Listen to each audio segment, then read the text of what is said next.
Hey there, YouTube, it's Petey Two Finger, and let's just get this out of the way. I'm not an expert. I'm not a pro. I really don't know anything about headphones. I could sit here and talk for 20 minutes about my collection of headphones, but I don't want to do that. This is for how to repair your HD 671 Superlux. So if you don't know about Superlux headphones, you're missing out. They're cheap, but they're really good. I paid 20 for this set of HD 671s. I got HD 330s with custom velour pads. I will say that on this set, the HD 671, if you look into it, of people who sell the pads, they don't really sell pads for these. I found one guy that claimed he was selling them, and yeah, they fit, but they ruined the functionality of the headphones. So my point on this, to just get this out of the way, I do recommend the Superlux HD 671s as like if you honestly, I mean they're 50 millimeter drivers and they sound really good, but to spend a little bit more money, you can do better to get the better models that Superlux makes. That being said, if you're on a budget and you don't really care, or you just want to dip your feet into your toes into the water of this brand, you could check these out. There's nothing wrong with them. I've had these for a couple years. I've been really hard on them, and they finally broke on my last. We were doing a music, learning some new songs. We have a headphone amp and a mixer. My wife and I make music together, so we were learning a new piece of music, and I never have my headphone cord on the ground. It always goes through the furniture and comes back around out of the couch, so I won't be standing on the cable. And for some reason, I was not as careful as I should have been, and it was on the ground. I was stepping on it, and I went to get up, and it pulled this wire. And what happens is, inside of here, there is a PCB, and these wires come up and solder onto that. And then there's additional wiring that goes, one wire on each side of these that goes through to send signal to the other side. So one of the wires ripped when it pulled, it ripped off. And the reason that happened was on the PCB, there's two little silver pads, one for the one wire, one for the other wire.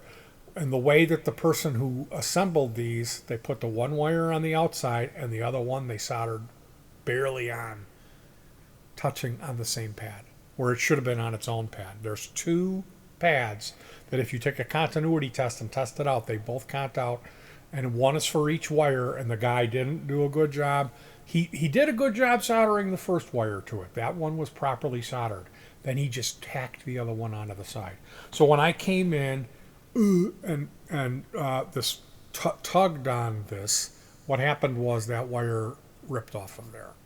So I'm here to tell you, if you've purchased a pair of HD 671s and there's been a tug, how to repair this. Okay, so what you're going to need for this job is... Oh, I'm sorry, I didn't mean to make a loud noise. So a Phillips screwdriver. I got two of them here. Either one of these sizes will work. I would advise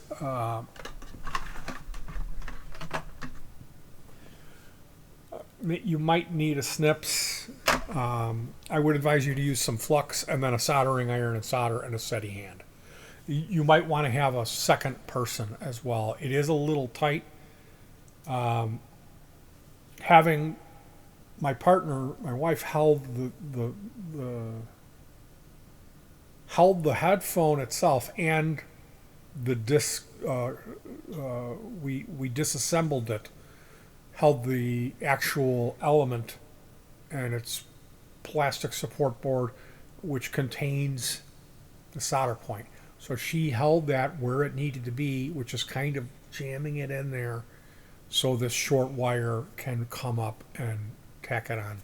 So what I did when I actually had the board out, Like I said, I used the continuity test because I looking at the board, I'm like, there's two solder points here. There's actually three. One of them on the outside was used, and then I wasn't getting any cont on that third one. So that third one is for something else. But these two on the end were conting. They were the same. They were connected, and only one of them had been used. Like I said, the guy who assembled it soldered the one wire onto the end pad, and then took the other wire and just boop tacked it onto the side. Where perhaps he could have taken this wire that was soldered really well on, soldered it onto the first pad, and then taken the second wire, soldered that really well onto the second pad. That would have given it a little bit more, rather than just ripping off like it did. So how you do it is the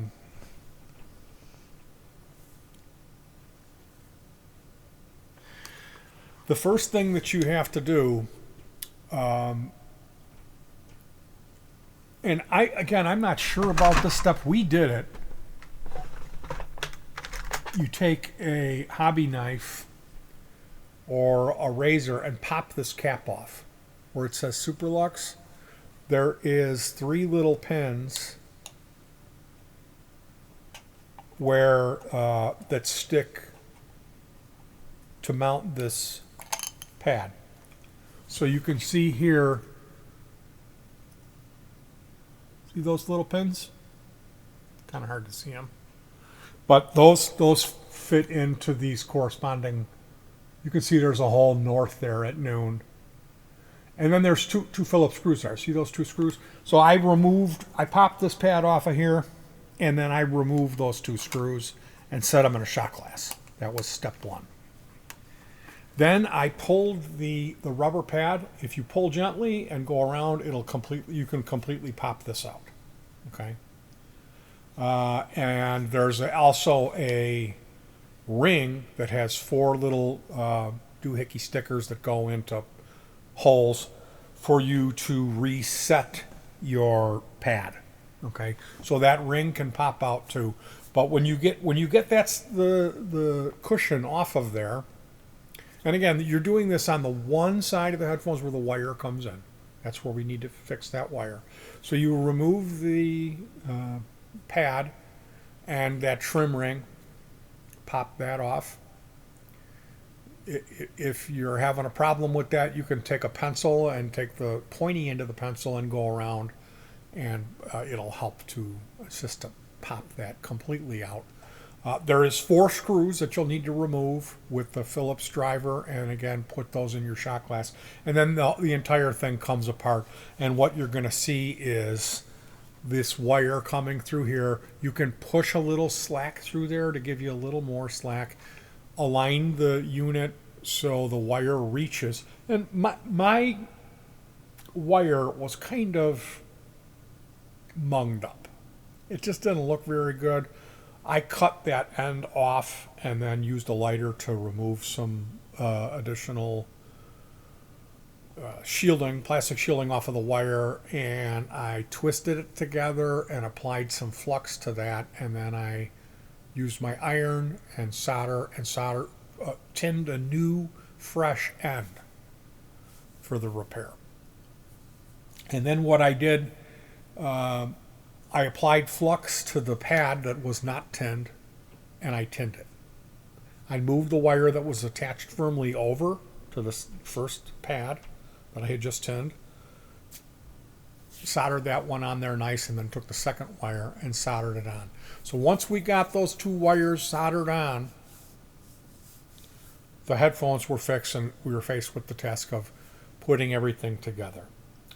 So you take the ring and you put the rubber cushion over the ring and line up the little cutouts. There's little roundy cutouts for the 4 posts. Line that up, and then you line it up on here and press it in, and they'll pop in. That's a little jiggly. It might take you a few minutes till you get it right, but when you get it right, it will pop in. Now, the inner part of the headphones, I had taken that and forced that around the inside of the ring.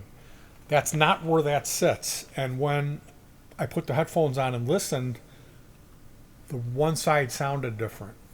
You need to pull that out after you've got everything aligned in here and it's popped back on. If you did seat that, which I recommend that you do seat it underneath. You got to pull that all out, and then it will pop into the ring where it is supposed to sit. There's a ring here. If you do it wrong, you can take a look with a light, and if you look at the side that was not messed with, you can see how the inside of the rubber sits inside a plastic ring. See those white slots with that black, there's the white slots and that black ring, and then the inside of this rubber thing is going on top of that. I had it going underneath that and around, and that was not correct. So, like I said, when you're putting the pad back on the unit with that round ring, the outer ring of it goes around it, and I had the inner ring going around it too. That seamed because it was like all munged up. It didn't fit right, and it was doubling over. So to get it to sit nice, I put it through there so it was popping around the back side of the trim ring that holds it in place. That's not how that sits. I recommend you do that. Go ahead and do that to get it to sit nice for you to install it and pop it in. But then you pull it out, and it'll pop right in. It'll seat itself to where it properly sits. Because if you have it going around that trim ring, it won't sound quite right.